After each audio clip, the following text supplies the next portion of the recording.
Now I have videos on repairing ratchet wheels. I'm gonna see if I can get this clock to do what it sometimes does. Did you see that? Let's see if I can get it to do it again.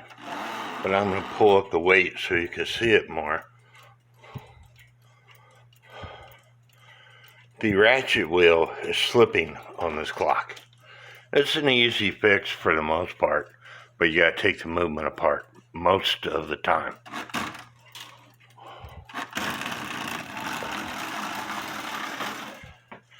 And that's because the click system is not working. So we're gonna work on this clock. Like I said, it's typically an easy fix. And if you can't fix it, places like Time Savers, for the most part, will sell new wheels or new ratcheting systems. Now, there are some antique clocks that Time Savers doesn't have the wheels on, and so those are hard to come by. But most of the time, you can fix the ratchet wheel yourself. Here's the click system on the time side, and if this piece of metal was up in the air, you could very carefully push it back down so it catches. But however, on this particular clock, it was the strike side. Now this just happens to be a East Meckenbecker cuckoo clock, and there's a model 25, but there's no date code, so that means that this clock was made before 1970 when Regula started the date code. So it was made in the 60s. But anyway, I'm going to have to take the movement out in order to fix the ratcheting system on the strike side. So I think I could take the movement out without taking the bellows out. So stand by and let me do that. The movement out without taking the bellows out. The click system is underneath here, and so it's easier to take the wheel out. And this just so happens to have a removable 8-point star wheel, so we're going to take that off first.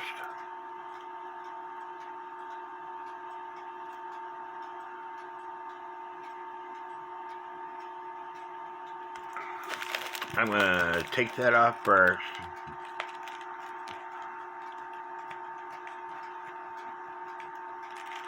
If it'll come off.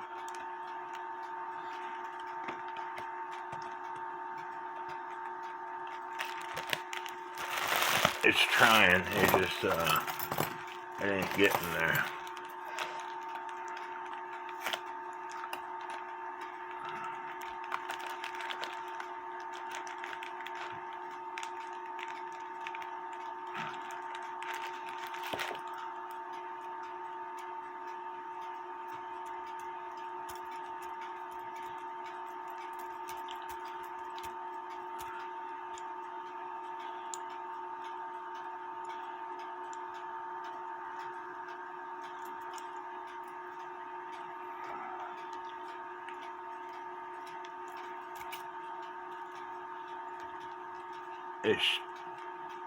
I guess it's been a while since this thing's been apart.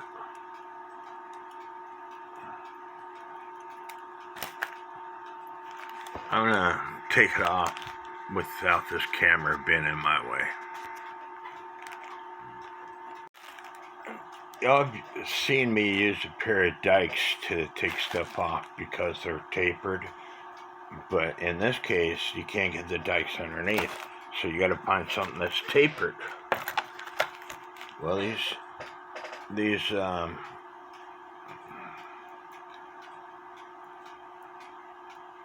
are tapered. It starts off small and gets bigger. However, they're not really big enough. The the widest part of the taper. However, these are wide enough, so all you have to do is put it underneath, get it started, and push. I already had this thing off, but just push, and it, because of the way they're designed, they help you take stuff off. So anyway, my next step, I'm going to try to take that gear out without taking the whole movement apart. So I'm going to take this nut off.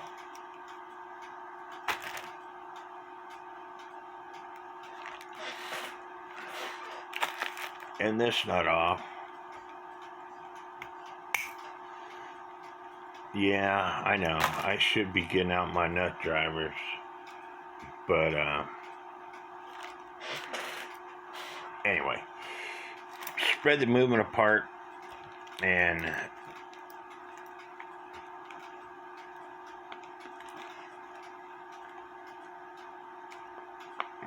I thought I could do it, but I can't.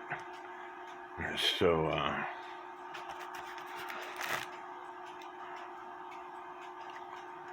I might have to take the entire movement apart.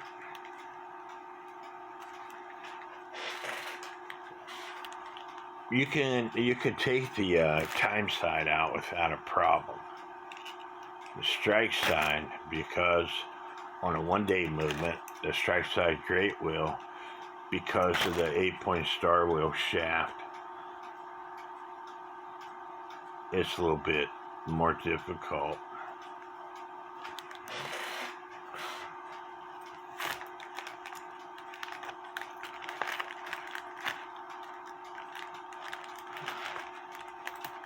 But it can be done.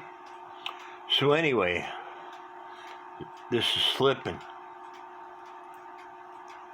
And the reason why it's slipping, I might have to get out my microscope. This tab right here is pointed up.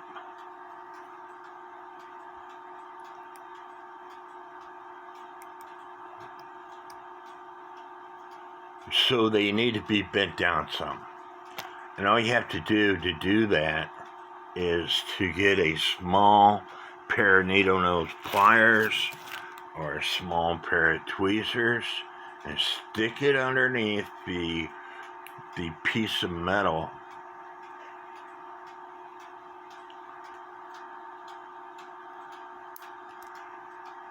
Again, I can't hardly see because this camera is in my way, but I'm going to try to do it anyway.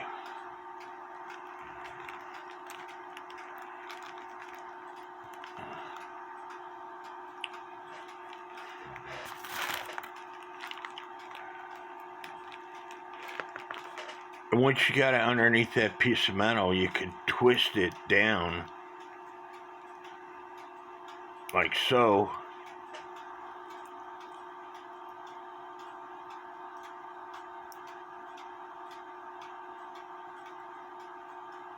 It's not twisted down enough. The very end needs to be twisted down some more.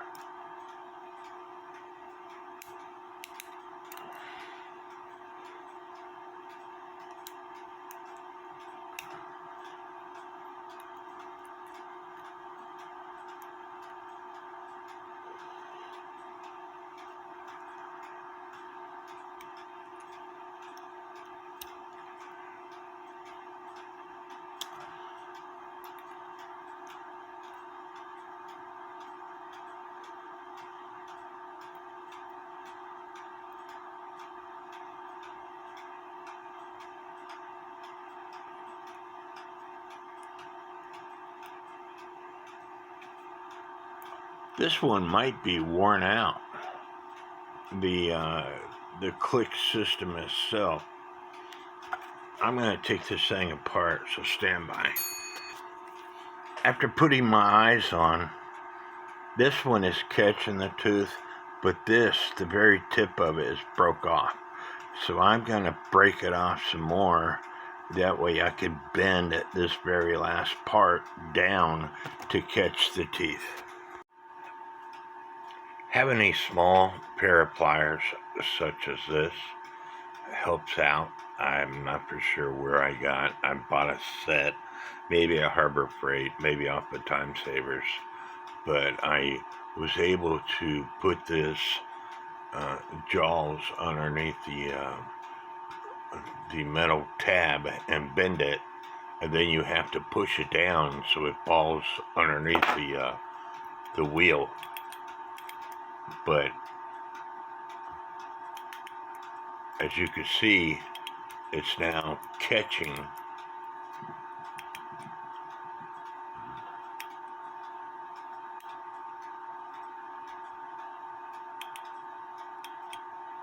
So now I could put the thing back into the clock and to the movement. You want to make sure that it goes underneath that brass tab. If you can't easily turn it, you're not going to be able to pull the chain easily to wind up the clock.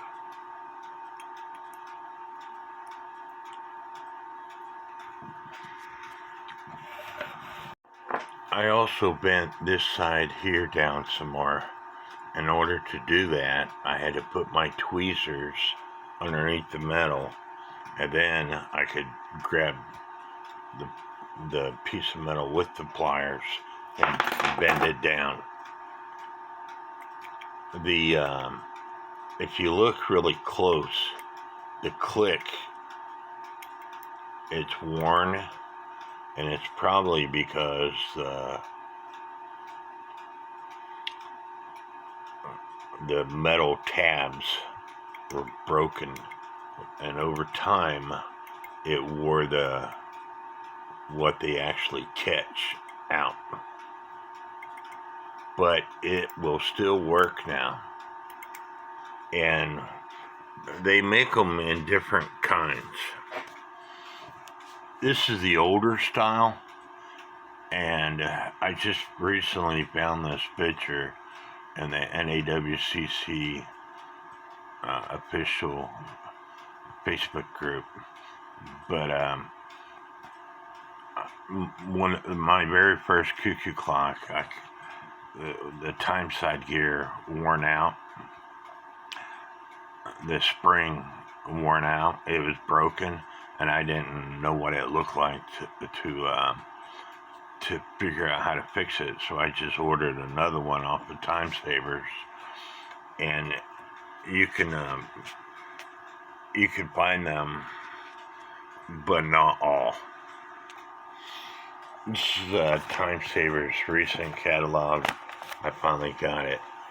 But if you measure the overall length of the arbor, the diameter of the wheel, and then you have to count the teeth, because here it shows brass wheel diameter, number of teeth, length of arbor, and you might be able to find, and then looking at the pictures and comparing it to what you got, you might be able to find what you need on here. And for $4.50, $5, whatever, plus shipping, sometimes it's better to order one than to try to repair it, especially in a case like this where I didn't know how this system worked.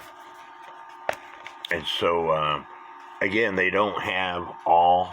One of my friends and YouTube subscribers and group members, Robert Lindsay, he's got an antique cuckoo clock that the overall diameter and the number of teeth and the overall length of the arbor, the overall diameter of the wheel, and the number of teeth doesn't show up in this. His is bigger than all these wheels. But this is the most common for modern clocks, for both 8-day and 1-day clocks. And they can be repaired, as I just did. If your wheel is too loose, the compression washer right here, this brass washer, it might need to be pushed down. It might have slipped.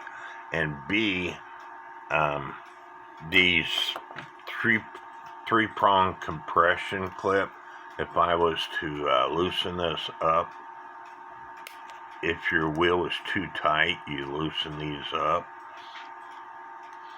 And if your wheel is too loose, you tighten them up.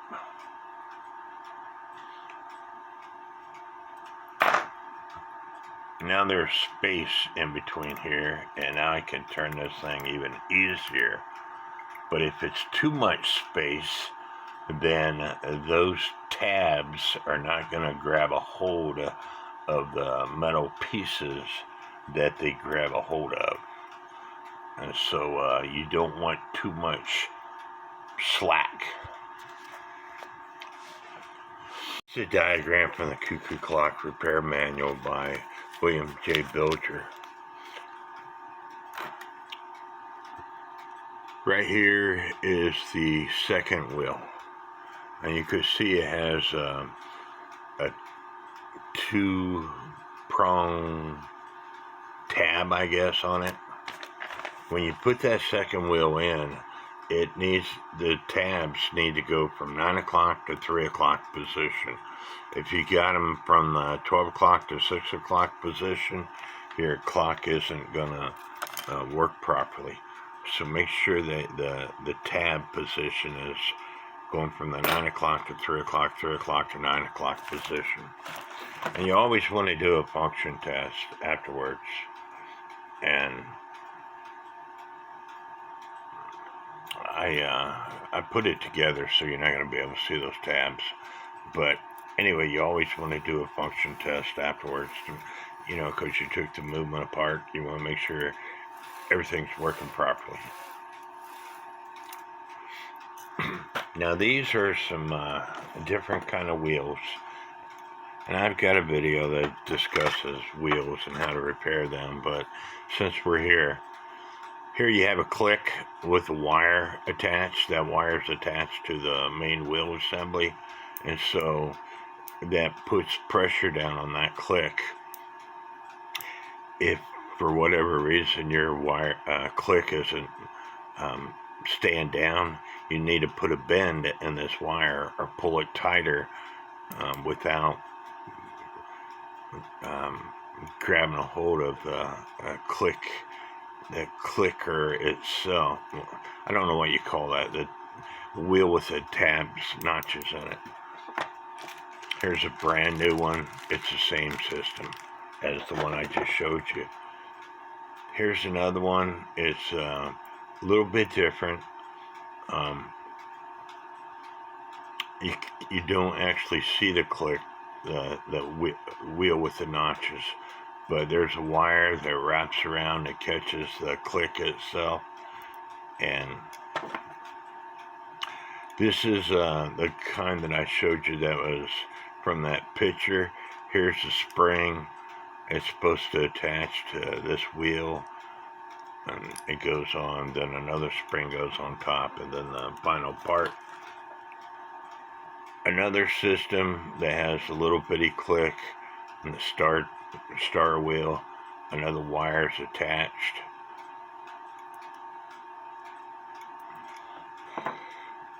This is the kind that I was working on.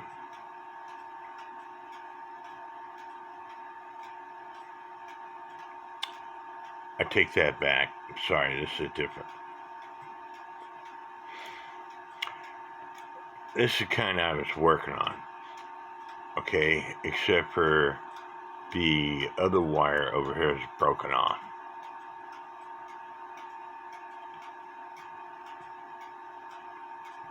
But as you can see, the teeth are different from the one I was working on. And this is a totally different system altogether.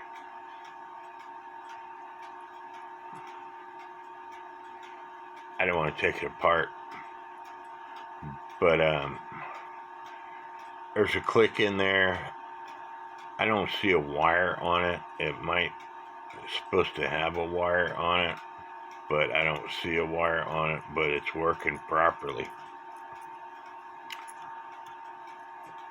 I say that, and then I moved it, and it didn't work. I think the wire needs to be on it. And then, this is for a music box, and you'd have to take that screw out to see it.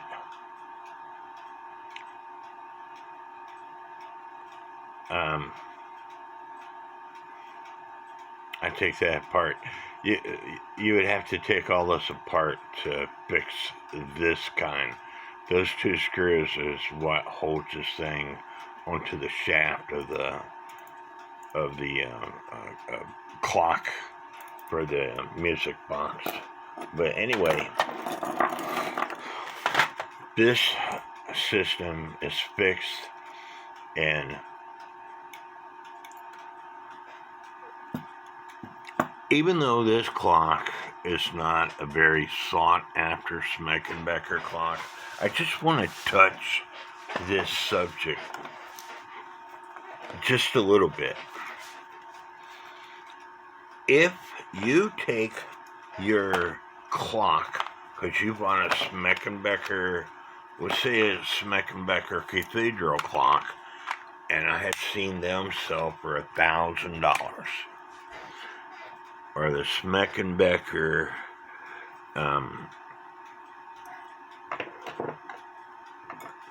there was a Smeckenbecker Hoffenbras clock they just got through selling for $742 to include shipping. Let's say a few years down the line, you take your clock in to get it serviced, and your clock repair person talks you in or tries to talk you into putting a different movement in. Well, guess what? That clock that you paid $1,000 for, it's not going to be worth $1,000 anymore, because it no longer says Smeckenbecker on the movement. Smeckenbecker went out of business in the 90s. They started in 1948. And so the regular 25 movements, they're thin plate movements. I tell people this all the time. The antique movements are thicker plate movements. They were designed to last.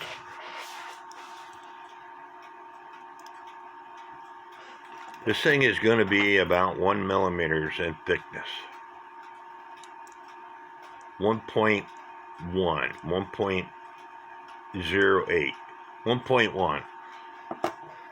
This thing is not made to last 100 plus years. However, it can be rebushed, redone, but the clock repair people don't want to, because it's going to take up their time. And in the clock repair business, money is time. So do not let them put a different movement in your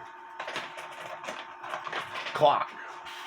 If it's one of the clocks that are sought after, like a Smeckenbecker Cathedral clock, or Smeckenbecker Hoffenbras clock, or Smeckenbecker Farmer's Daughter, Smeckenbecker Blacksmith clock, Smeckenbecker double bird clock, where one is a cuckoo, the other one's a singing bird. Those are sought after clocks. This one, and the Smeckenbecker, I have a Smeckenbecker cuckoo quail clock. I've only seen 3 of them in my years of collecting, repairing cuckoo clocks. So they're going to want to try to put a different movement in. The Smeckenbecker Farmer's Daughter clock that I bought, and yes, I only paid $30 for, and yes, I had to repair it, but they can go up to north of $500, $250, $500. But somebody, the owner that previously owned it, she took it to a clock repair shop, and they, on their paperwork, they say they put a brand new movement in. It's not a brand new movement. It had somebody's name on the movement. You cannot buy a brand new regular movement with somebody else's name on it, all right? It comes with nobody's name on it other than regular 25 and whatever date it was made. So my clock was made in June of 1968. It was before the date code. I know it's made in June of 1968 because it's stamped on the inside of the door. And so I've got another video that I'm going to put out when I'm done with that clock, and you can view all that. I'm not going to show it to you in this video. But my point is, I found a movement, the rear plate of the movement, that doesn't have the date code, so it's close to being original as possible. So anyway, there are some clock makers that are they're sought after clocks. Your clock repair person puts a different movement in it. It just hurt the value of your clock. I wouldn't buy it off of you. I don't care how much you paid for it. You know, I wouldn't give you anything close to what you paid for it, because it no longer has Schmeckenbecker on the movement. That's the people that know cuckoo clocks. That's what they're looking for, stuff like that. And so, and that's why I post these YouTube videos, so you can repair them yourselves. Save yourself some money and some heartache when you find out that your clock repair person changed the movements on you, and you go back to them and say, why did you do that? I want the original movement. They're going to be like, too bad, you already paid for it. Trying to put this movement back in the clock. And I have some repairs I got to do to the back door. It was cracked, so I'm going to have to re-glue it.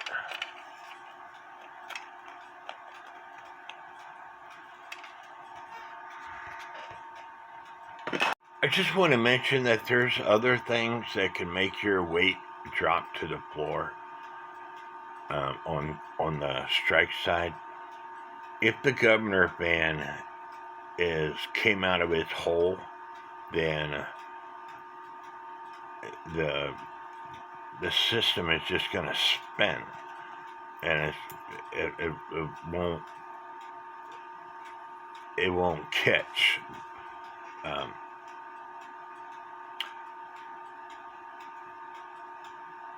But if a pivot is broken or whatever, but for the most case, the ratcheting system gets messed up, and probably because somebody pulled too hard on the chain, which caused it to get messed up.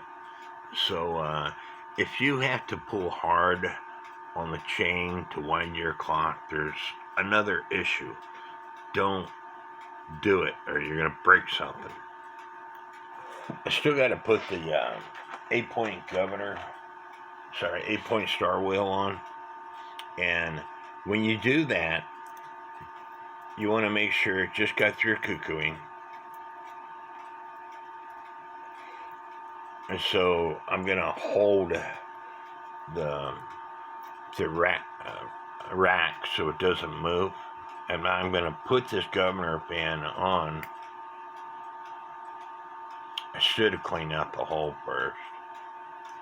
I think that's what I'm going to do.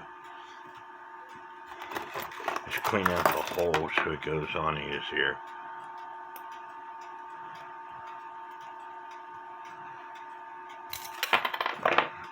Same way I showed you how to get it off. When I first started putting this toothpick in, I had to force it, but now it's going in easier.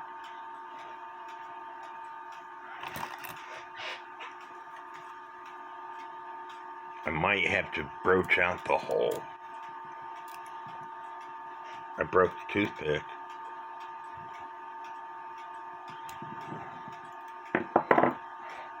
Let's see how easy it goes on now. It's still tight. I'm gonna use my cutting broach and broach out that hole. It shouldn't be that tight. It should just slip right on. Now, it'll slip right on. Okay, so holding the rack, you want to put a little bit of gap, maybe a 1/16 of an inch between the point and the hammer.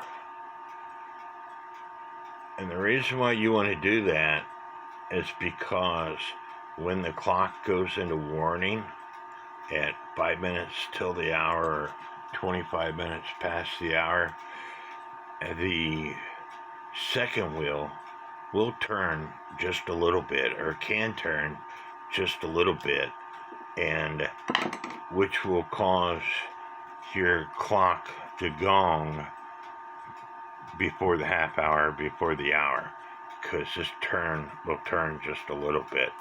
So now that I put the and you want to make sure that there's a gap between the 8-point star wheel and the plates. If there's not a gap, it could cause friction and this thing might not turn all the way. So now you want to do a function test to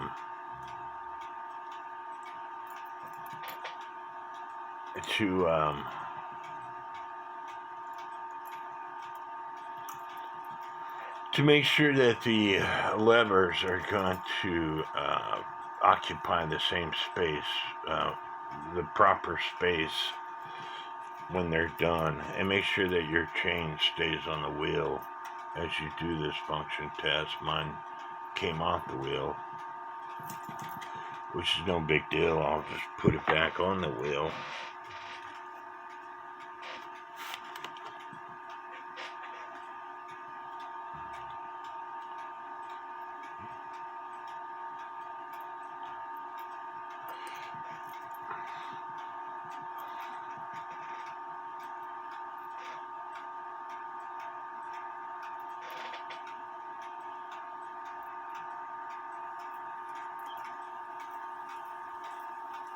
Cuckoo, gong, cuckoo. And that's exactly what you want. You want the low note lever and the high note lever to be occupying the same space, and the hammer all by itself, and a slight gap between the lever on the hammer and the 8-point star wheel. So now it's time to put this movement back into the clock. Function test. Chain pulls properly.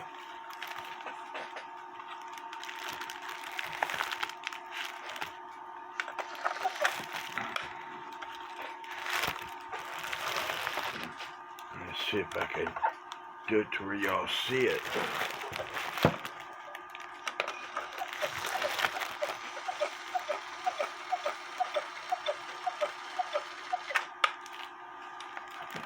And so now I have to clean up the case. My house gets my clocks get extremely dirty because the way my house was designed. There's hardly any windows in my house.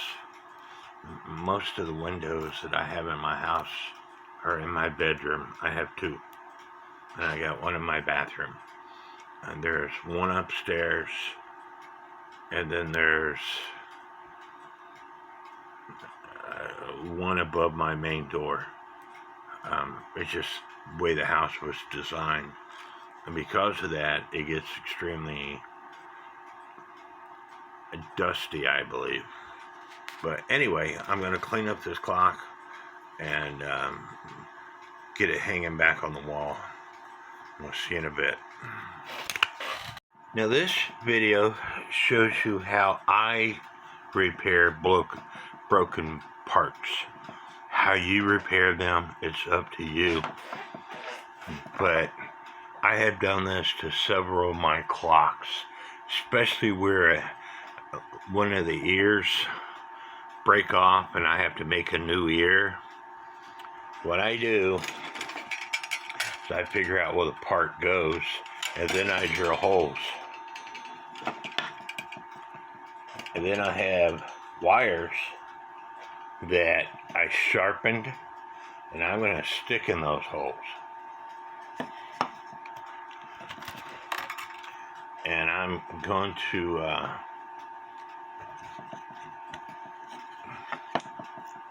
try to, I made my holes too big. I'm probably going to get out my drill bit and make some smaller holes.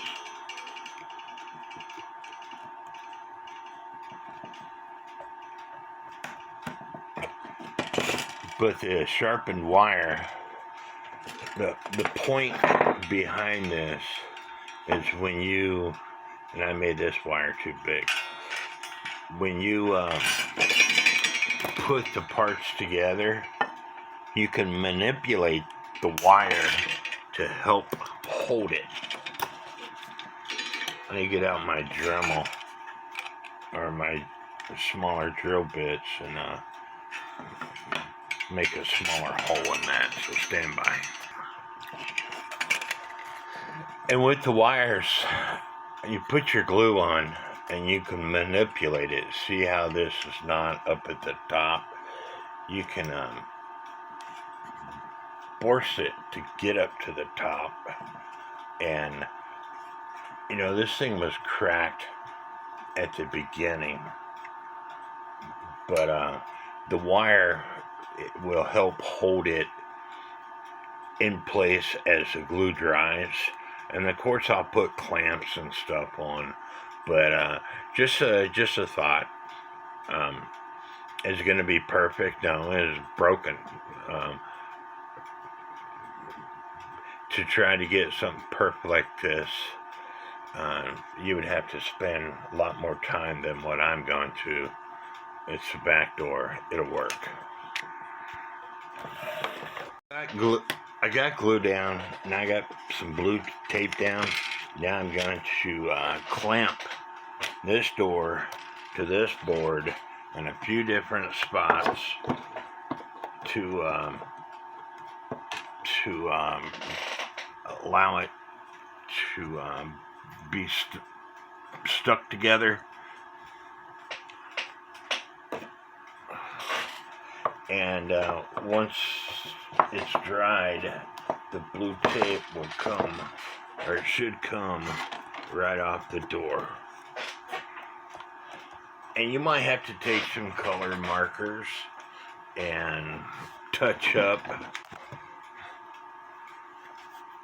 the cracks.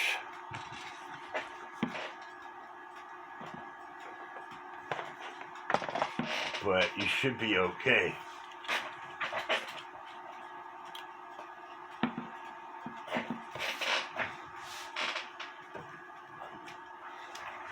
You have to have a lot of clamps for stuff like this,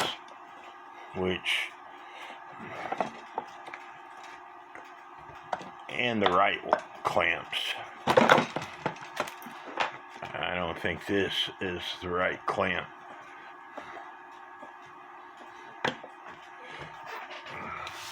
Rubber bands sometimes work, but they don't always work, and that's where I find me drilling the holes and putting the wire to help hold the parts